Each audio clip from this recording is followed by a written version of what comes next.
Bom, queridos, assim chegamos aos dois últimos tópicos do plano de salvação. Como avaliamos até o presente momento, os três primeiros tópicos, eles têm um objetivo claro, de tornar o pecador consciente da sua condição de alguém afastado diante de Deus, né? Que alguém que teve a sua comunhão rompida com Deus desde o Éden, por conta da herança dos nossos pais no Éden. Então, alguém que já nasce pecador, consequentemente condenado a uma separação eterna de Deus. Contudo, o segundo aspecto vai trazer para nós a informação de que Deus se ocupou de nos salvar, né? De que Deus fez a sua obra em nosso favor, enviando então seu Filho Jesus para morrer por nós. Então, eu pequei, mas Deus me ama, Deus proporcionou para mim o meio da salvação. E o meio da salvação é Jesus Cristo. O terceiro tópico abordado no plano da salvação. Eu sou salvo porque Jesus sofreu a minha condenação em meu lugar. Então, algo importante a se observar. E então, nós chegamos no quarto aspecto do plano da salvação, o quarto ponto importante a ser frisado para os nossos evangelizandos, que é, bom, eu acreditei, eu criei, eu aceitei a Jesus como meu Senhor e Salvador. Então, quais as implicações disso? O quarto aspecto é isso. Eu criei, eu aceitei a Jesus. Quais as minhas implicações? No que isso implica? Bom, o aspecto importante de se observar, porque todos os outros três tópicos que falamos até agora, eles visam um objetivo: levar o pecador à sua consciência de pecado e de afastamento de Deus e conduzi-lo então, obviamente, por obra do Espírito Santo, mediante a palavra que nós estamos ministrando, evangelizando, ao arrependimento. Então, o alvo da evangelização, da apresentação do plano de salvação, é levar o evangelizando ao arrependimento. Ora, o que vem a ser o arrependimento? Eu reconhecer um erro, admitir que eu estou errado, que eu errei ou que eu estou errado, e me entristecer profundamente com aquilo, né? Então, ao admitir que algo não vai bem na minha vida, eu admito isso com tristeza, com pesar, porque eu vinha errando até esse momento, mas agora eu me arrependi. O que é o arrependimento? O arrependimento é uma decisão de não mais continuar no erro, de não mais continuar praticando o erro, de então voltar e consertar o que pode ser consertado. Se houver a possibilidade de eu reparar alguma coisa, por causa do meu arrependimento, eu repararei. E o arrependimento é essencial para a salvação. Ele é o ponto de virada, ele é a chave da virada da salvação. É a partir do arrependimento que nós somos salvos. Olha só o que a palavra do Senhor nos diz. Em Romanos, o apóstolo Paulo, escrevendo a sua carta aos Romanos, no versículo 9, ele diz que nós precisamos confessar com a boca que Jesus é o Senhor, crer em nosso coração que Deus o ressuscitou dentre os mortos para sermos salvos. Mais adiante, no versículo de número 12, Paulo continua e diz: aquele que confessar Jesus como Salvador será salvo. Então é preciso que eu confesse a Jesus como meu Senhor, crendo em meu coração, e confesse para que os outros ouçam, para que os outros saibam que eu recebi o Senhor Jesus como meu Salvador. O Senhor Jesus já disse lá no Evangelho de Mateus que todo aquele que o confessar diante dos homens, ele o confessará diante do Pai. E todo aquele que o negar diante dos homens, ele o negará diante do Pai. Isso está no Evangelho de Mateus, no capítulo 10, versículos 32 e 33. Então, toda confissão, ela é, para efeitos de salvação, oriunda do arrependimento. Então, a confissão precisa estar cheia, repleta de arrependimento. Caso contrário, essa obra de salvação não aconteceu, se a pessoa não confessou com profundo arrependimento. É possível que alguém confesse sem arrependimento, por remorso, talvez como Judas o fez. Foi até lá os líderes e disse: olha, eu pequei traindo sangue inocente. E ele não se arrependeu sinceramente, ele teve remorso. Então, quando a pessoa tem remorso, ela não confessa com vistas o arrependimento, com vistas o perdão.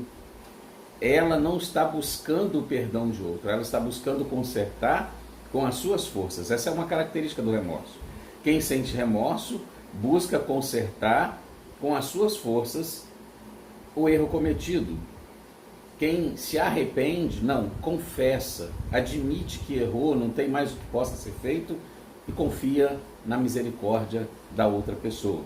Por isso, a palavra do Senhor, em Provérbios 28, versículo 13, nos ensina ali o sábio que aquele que encobre a sua transgressão jamais prosperará, mas aquele que as confessa e deixa, alcançará a misericórdia. Então é preciso confessar e deixar. Confessar com arrependimento, reconhecer a transgressão e confessar com arrependimento. Então, crer em Jesus implica isso. E aí sim a pessoa é salva. E nós precisamos entender a diferença entre crença e fé. A crença, ela é algo que pode ser herdado, que pode ser aprendido, né? Que pode ser transmitido por tradição familiar, tradição cultural, tradição religiosa. E aí a pessoa, eu creio em Jesus, eu creio em Deus, né? Porque o seu povo todo crê, isso é parte da cultura daquele povo.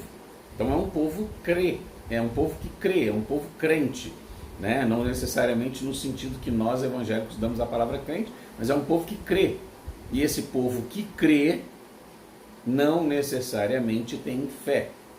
E fé é diferente de crença. Crença é eu admitir que algo é verdadeiro, né? A fé vai além disso.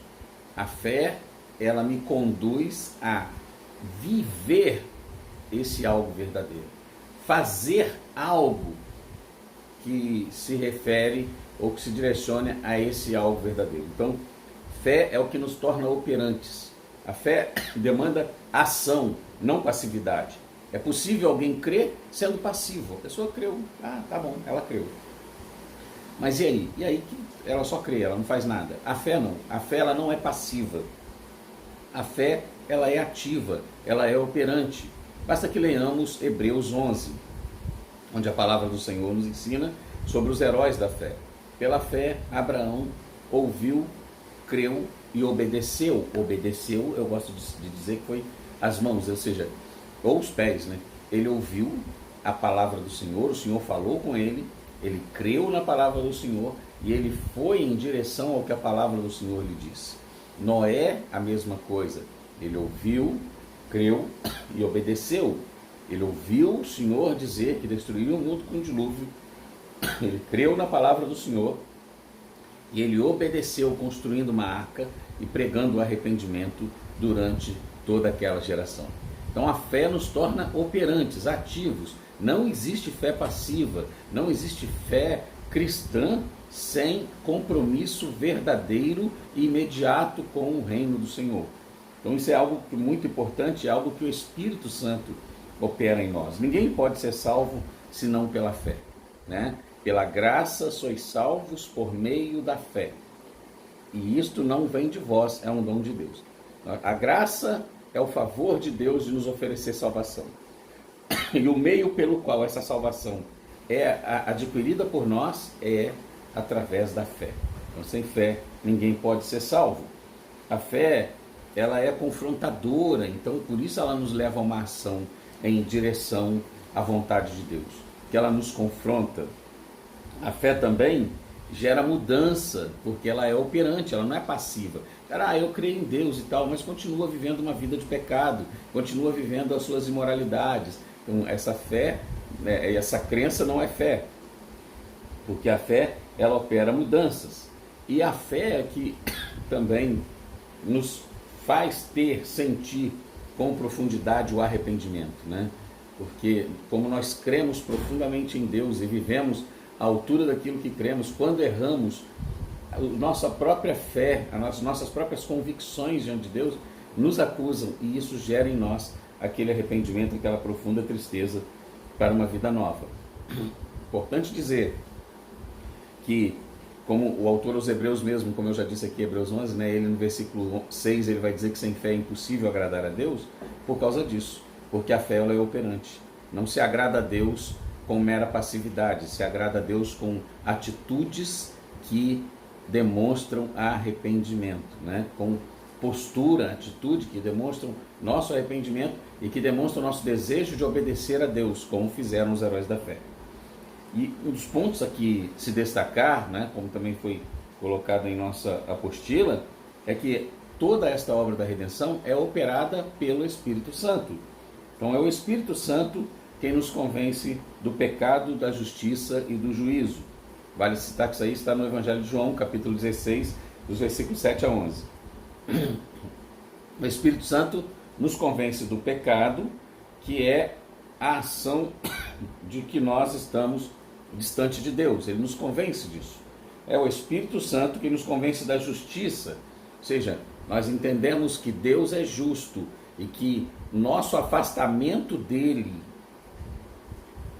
nos leva a uma condição de condenação, porque nós é quem estamos afastados dele. Ele convence do juízo eterno, né? Ou seja, a eternidade se dá tanto para os salvos como para os ímpios. E o que é o juízo eterno? Ora, aqueles que estão desconectados de Deus permanecerão desconectados de Deus na eternidade. Então o Espírito Santo nos convence disso e nós então nos reconhecemos como pecadores, reconhecemos Deus como justo e misericordioso por nos enviar seu Filho Jesus e reconhecemos que o juízo eterno é uma consequência natural do nosso afastamento de Deus e isso opera em nós arrependimento. Muitas pessoas questionam se essa obra é soberana do Espírito Santo ou se essa obra é sinérgica. Há diversos posicionamentos, não, pelo menos 2 posicionamentos em relação a isso. Então, o posicionamento do monergismo, ou seja, uma vez que o Espírito Santo opera essa obra, ao homem é irresistível a voz do Espírito Santo, o convencimento do Espírito Santo, então ele se rende a Jesus. E o sinergismo entende que o Espírito Santo opera essa obra e ao homem cabe a decisão se ele vai se render ou não a essa obra do Espírito Santo. Contudo, esse não é o tema aqui, a ênfase desse debate, né? Uma vez que o nosso debate visa a salvação dos homens, vale ressaltar, frisar que o que importa aqui é que sem o Espírito Santo a obra da salvação não pode ser realizada, a obra do convencimento do pecado não pode ser realizada. E o Espírito Santo opera por meio da palavra, então é importante que alguém esteja pregando. Portanto, crie, aceitei a Jesus, e agora? Agora eu tenho uma postura de arrependimento, eu sei dos meus erros, eu estou plenamente consciente de cada erro meu, e eu agora vou procurar viver para a glória de Deus, abandonar esses erros e viver para a glória de Deus. E naquilo que eu puder reparar, eu vou reparar, mas nunca entendendo, nunca pensando que essa reparação tem mérito em si mesmo. Não, todo mérito é da graça de Deus por meio da obra de Jesus na cruz do Calvário, tá certo? E portanto o nosso evangelizando precisa ter consciência disso. Por fim, o quinto ponto do plano da salvação é: eu recebi a salvação, o Senhor me salvou pela sua graça, pela sua misericórdia. Então eu tenho certeza de que eu sou salvo, não porque eu seja bom, não porque eu seja justo e não porque eu seja perfeito, mas porque o Senhor é bom e a sua misericórdia dura para sempre, né? Essa dádiva maravilhosa de Deus é um presente que Ele me deu e que, portanto, eu tenho que ter convicção de que realmente Ele me deu, né? Não há uma mentira nisso, né? Eu tenho que ter essa certeza, essa convicção. Então a salvação começa e termina em Deus, é Deus que opera tudo em nós, tanto querer quanto realizar, como diz o apóstolo Paulo escrevendo aos Efésios. Então, a obra do Senhor é realizada pelo próprio Senhor nos nossos corações. E essa doutrina de que o Senhor nos deu a salvação e ninguém pode tirá-la de nós, ela é chamada de segurança dos santos, né? Ou perseverança dos santos. Os santos perseveram na fé. Isso não significa que os santos jamais vão errar, não. Significa que os santos, mesmo diante das suas falibilidades, mesmo diante das suas limitações, dos seus erros, dos seus pecados, eles continuarão caminhando em serviço a Deus. e todas as vezes que falharem, vão se arrepender e confessar seus pecados, contando com a graça e a misericórdia de Deus. Então, isso por quê? Porque o Espírito Santo que nos foi dado nos ajuda, nos fortalece para que continuemos caminhando com o Senhor. Essa é uma verdade muito importante de ser frisada.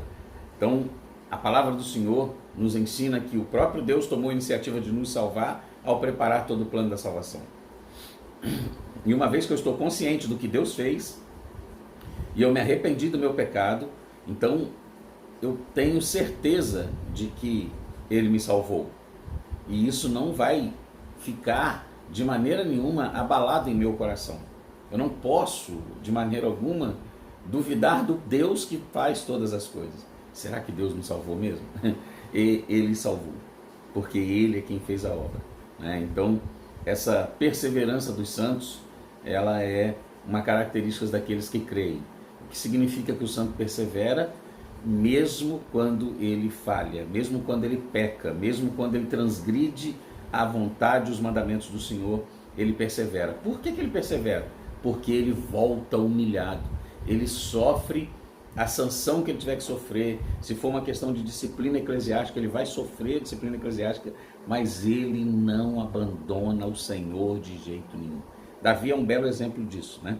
Alguém que tinha tanta convicção da misericórdia e da bondade de Deus, né, que todas as vezes que pecou e se tornou consciente do seu pecado, veio humilhado, confessando diante de Deus o seu pecado e continuou caminhando com o Senhor, mesmo sendo um homem tão falível, né? Em termos humanos, se nós fôssemos fazer aqui uma avaliação, não é o momento, não é o objetivo, mas em termos humanos, brevemente assim, Saul foi muito melhor do que Davi aos olhos humanos. Saul nunca traiu nenhum amigo e o levou à morte. Saul, apenas a partir do registro bíblico, nunca adulterou, nunca transgrediu contra o Senhor, quebrando esse mandamento. E outras coisas poderiam ser ditas, mas Saul foi rejeitado por Deus e Davi foi aceito. Por quê? Por conta da confiança no Senhor sempre. Saul tinha um mal, ele sempre se justificava. Davi tinha uma virtude apesar de todos os seus pecados. Ele sempre buscava a justiça de Deus. Então é Deus quem me justifica. Então ele voltava para Deus e falava: o Senhor está certo, eu estou errado, eu sou um pecador miserável, eu preciso da sua misericórdia e por isso eu volto mais uma vez clamando.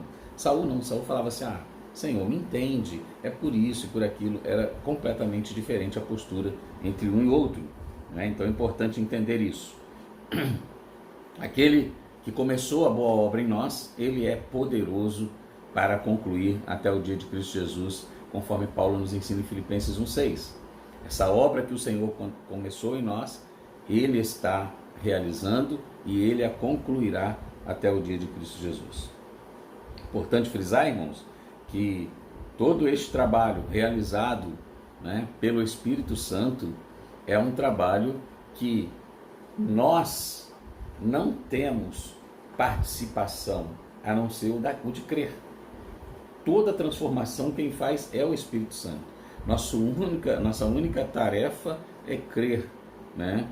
E a gente crê porque Ele nos deu fé para isso. Então é importante também termos isso em mente. A ordem da salvação, que é apresentado pelo apóstolo Paulo em Romanos 8, 29 e 30, ela deve ser levada em consideração, porque nós precisamos crer na Bíblia. E a Bíblia ensina essa verdade para nós. Olha o que a palavra de Deus nos diz: aqueles que de antemão conheceu, também os predestinou para serem conformes à imagem de seu Filho, a fim de que seja o primogênito entre muitos irmãos. E aos que predestinou, também chamou. E aos que chamou, também justificou. E aos que justificou, também glorificou. Essa é a ordem da salvação, como a salvação acontece. Então, o arrependimento de alguém e a confissão dos pecados é a nossa porta de entrada para a eternidade com Jesus. E nesse passo, como assim? O Senhor conheceu, predestinou, chamou, justificou e glorificou. Primeiro, o Senhor conheceu. Em que sentido o Senhor conheceu? Bom, a gente não tem capacidade de entender a mente de Deus. Se nós pudéssemos entender a mente de Deus, Ele não seria Deus, nós seríamos, né? Nós não entendemos nem a nossa mente, às vezes a gente está meio para baixo, meio desanimado, e alguém nos pergunta, por que é que você está assim? E nós dizemos, não sei. Quer dizer, se eu não sei nem da minha mente por que é que eu estou vivendo tal situação, ou experimentando tal sentimento ou emoção, como que eu vou tentar explicar a mente de Deus? Mas o fato é que a Escritura nos ensina que Deus conhece, predestina, chama, justifica e glorifica. O sentido de conhecer. Conhecer no sentido de Deus saber quem são, né? Deus sabe quem são os seus. E os seus estão predestinados a estar com Ele. O que isso significa, pastor? Significa que você entra em um ônibus. Se não me falha a memória, eu já expliquei isso para vocês, mas nunca é demais repetir. O ônibus está predestinado àquele destino onde você vai visitar aquele parente. Então, Deus é nosso Pai e nós estamos predestinados ao encontro com Ele.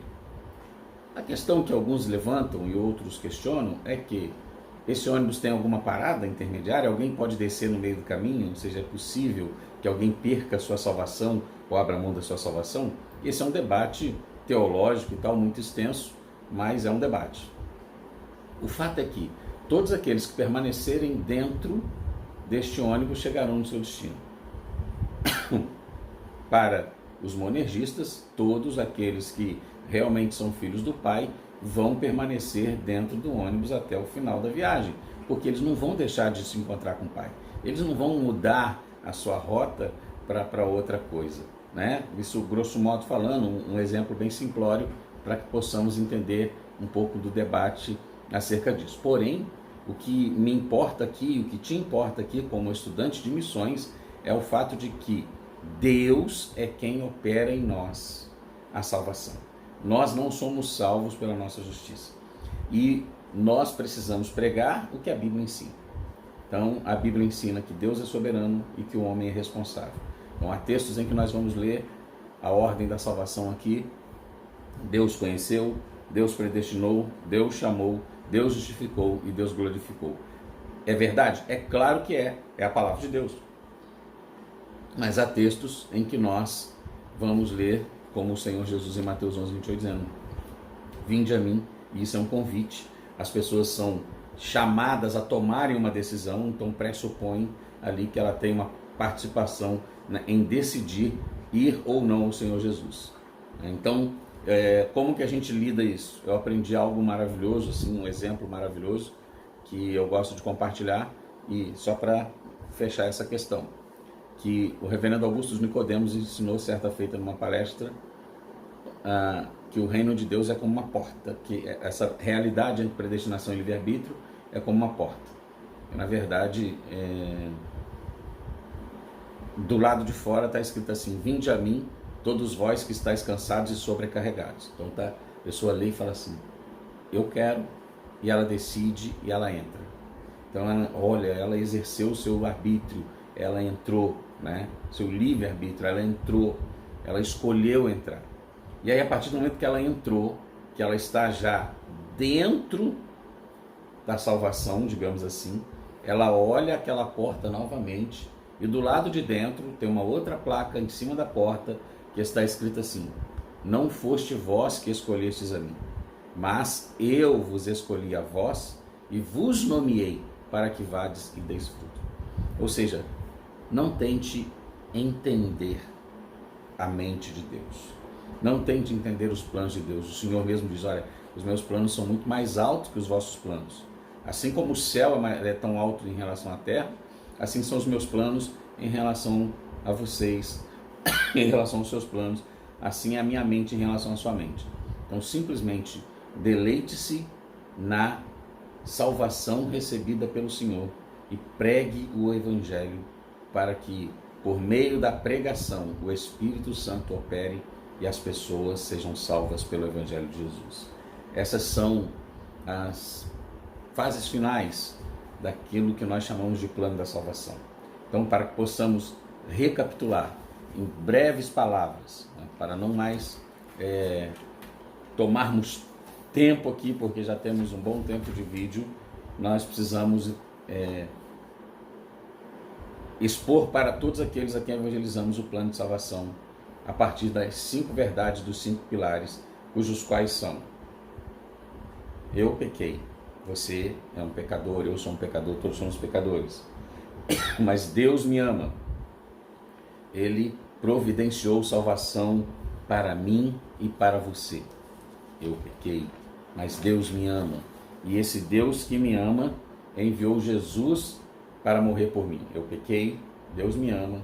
O Deus que me ama enviou Jesus para morrer por mim. Então eu creio em Jesus, porque eu me arrependo dos meus pecados e eu sou salvo pela graça de Deus e pela sua misericórdia, e ninguém pode tirar a sua salvação de mim. Quando formos pregar, precisamos expor essas verdades. Olha, a Bíblia ensina que todos somos pecadores. No entanto, a mesma Bíblia ensina que Deus nos ama e que Ele enviou o seu Filho Jesus por nós. E que esse Deus que nos ama e enviou o seu Filho para morrer pelos nossos pecados, Ele espera que nós creiamos nele, de todo o coração. Esse Deus que nos ama e enviou o seu Filho Jesus por nós, Ele nos oferece salvação, cuja qual ninguém pode tirar de nós. Certo? Que o Senhor te abençoe, que o Senhor abençoe aí a sua casa, a sua família, rica e poderosamente, e que você possa continuar crendo na obra do Espírito Santo e levando esta obra a partir da pregação do Evangelho a todos aqueles que ainda não receberam Jesus. Deus abençoe, e no próximo vídeo nós continuamos falando sobre os métodos e as estratégias de missões.